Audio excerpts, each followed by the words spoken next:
So to my right is Dr. Elaine Khan. She retired a few years ago from her career in Jewish education and leadership.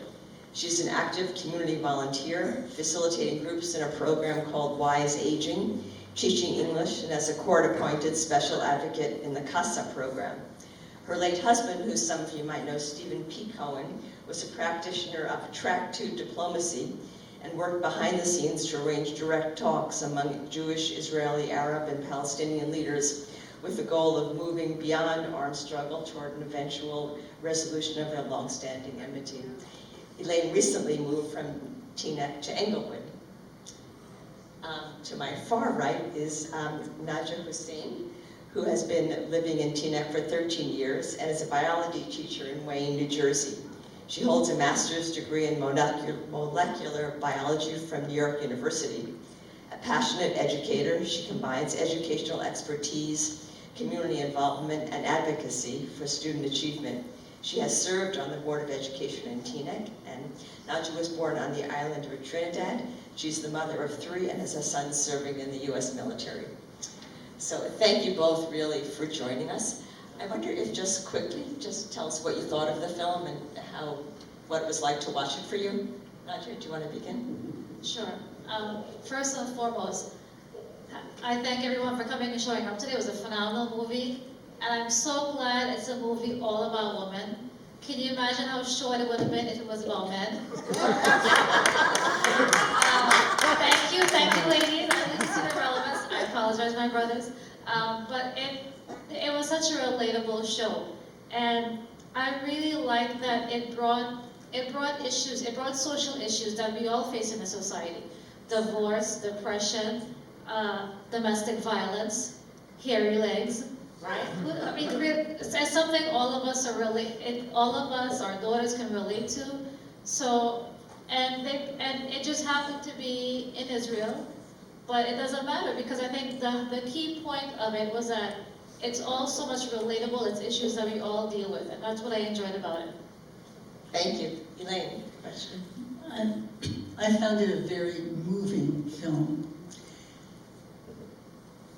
We saw how trust can develop among women when they sit together and listen to each other's stories.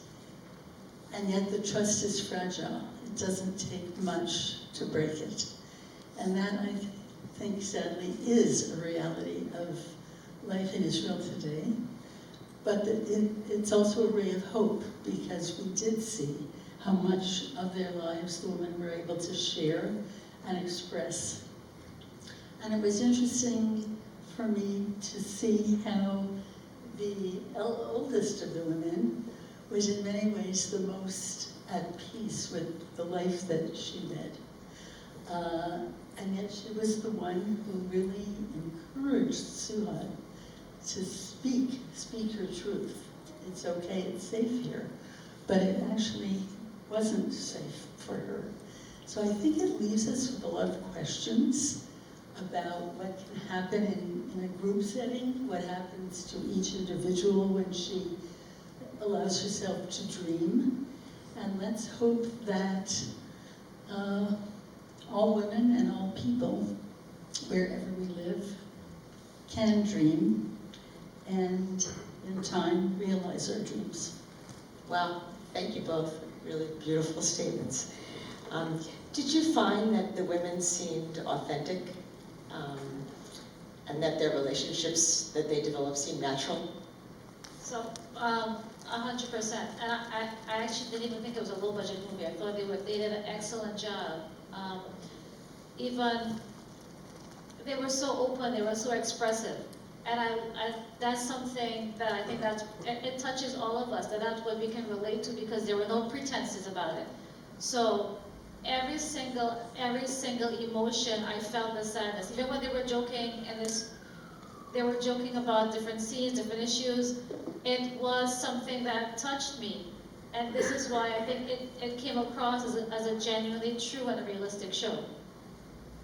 I agree. I think there was remarkable authenticity, and given that being in front of a camera, holding a camera, was a new experience for all of them, you might think that would have created some sense of artifice. But but in fact it seemed to have freed them to be very much who they are. So I think that was a real tremendous accomplishment of the filmmaker, that she was able to convey that kind of authenticity for each of them. And it's a great blend of, they talk of like matters with great gravity, and then there's also joy. There's real joy between them, which is wonderful to see. As educators, is this a film you would like to see shared? So I think it has to be to an age-appropriate audience. So maybe like, I would think that my 12th graders, my 11th graders, yes. Because I do believe that students should see and should understand hard and difficult things. We shouldn't keep our kids in a bubble. We shouldn't protect them from the realities of life. Because the reality is when they go out into the world, and actually even when they go out, even in their home environments, they face hardships. And sometimes when we see that other people are in the same boat as us, there are also other people suffering as well. It allows us to take a better perspective of what's going on in our life. Maybe appreciate, hey, I have things a little bit more easier than this person, so what I have I can handle, right? Or you know what, things are harder for me, but you know what, this person here is going through something similar, and that gives me hope. So absolutely, it's something that I could see with my 11th and 12th graders, just to expose them to what societal issues that they could face future on. You know, this is a time where some people are afraid of conversation, and I think it's a time that it's never been more important to have conversations between Jews and Palestinians, Jews and Muslims. We have to think of the appropriate settings to make it safe and secure for people to have those conversations, whether it be in small groups, in our synagogues, mosques, homes, community centers. We have to create the conditions where honest conversation can take place. Schools with very skilled educators, perhaps, like you,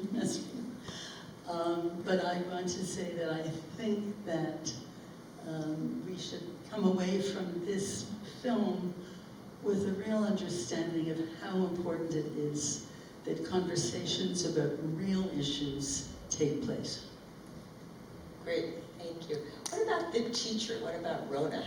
Do you think she's violating something, or were you bothered by what she does? So I think Rona's playing it by ear, right? And she's kind of feeling out her students at what level they're at. And sometimes, just as a general, every opportunity could be a learning opportunity for our classroom.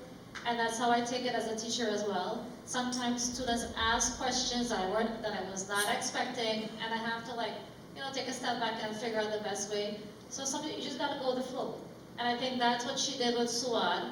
It was something, nobody would have expected something like that. And a good educator has to know how best to handle it. And you know what, sometimes we look at it and we say, oh my gosh, why? But sometimes it could be, yeah, that was a good thing. Because they say still waters run deep. And Suad was one of those very quiet characters. And she did have a lot of depth and a lot of anger she was suppressing. And maybe it was cathartic, it was a release for her to get that out, for her to understand the emotions she was having. And maybe this in itself empowered her.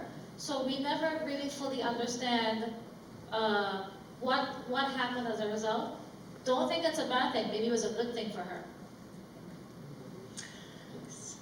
I think that Rona got in a little bit over her head. Yeah. You know, I think she started wanting to teach the techniques of filmmaking, and then got very engaged, perhaps enmeshed, in the lives of these women. When she disclosed to the young woman, do you remember her name? Not Suad, not Nasreen either, but that she had in mind an idea to make this into a film. She needed to have disclosed that to the whole group, and not to one who was holding it. And I think that she got a little frightened also about just what had opened up, that she couldn't She couldn't put the cork back in the bottle.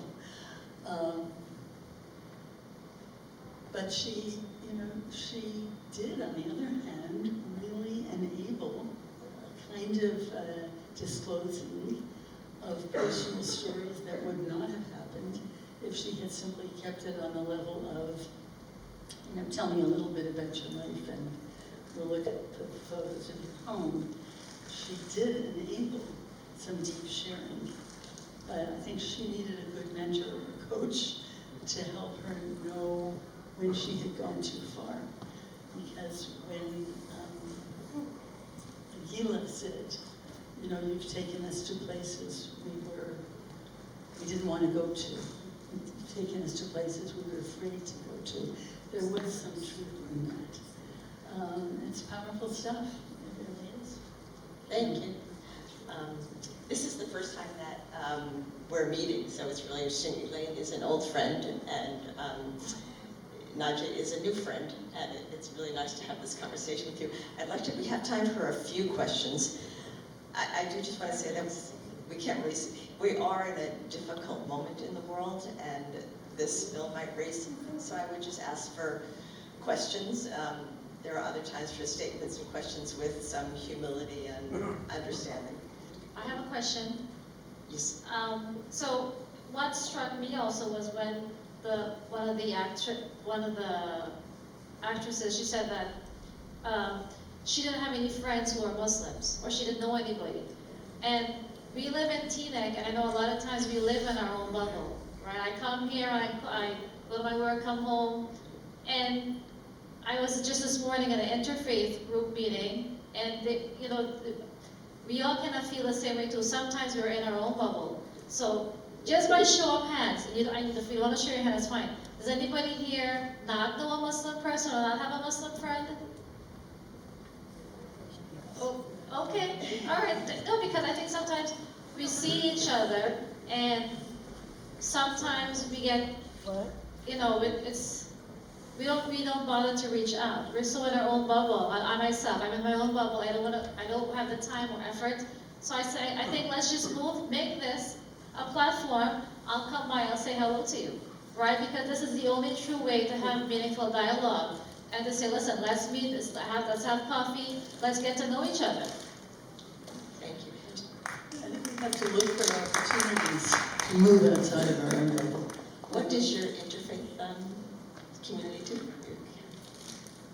I'm involved in 2 interfaith groups. The first one, the first one we started a few years ago. It's called Outreach, and the objective was for us to have our kids get together, because really we felt that our kids are in a bubble. As adults, we have our own ideas. We know, yes, you're great, I'm great, everything's great, but our kids were very protected and very sheltered, right? And so the best way to overcome any kind of ism is to start early on.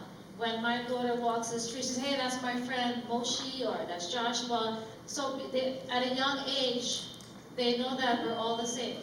We're all equal. The objective was to have our youth, but I think the women started to connect more than the youth, because our kids' schedule was so different. So it's Outreach, it's a youth, it's turned to a women's interfaith, and then the other one is Interfaith Encounters, where it is really, it's more about, it's adult focused, and the objective is to have meaningful conversations, meaningful dialogue. This way, again, breaking out of our silos. Let's meet each other, let's talk to each other.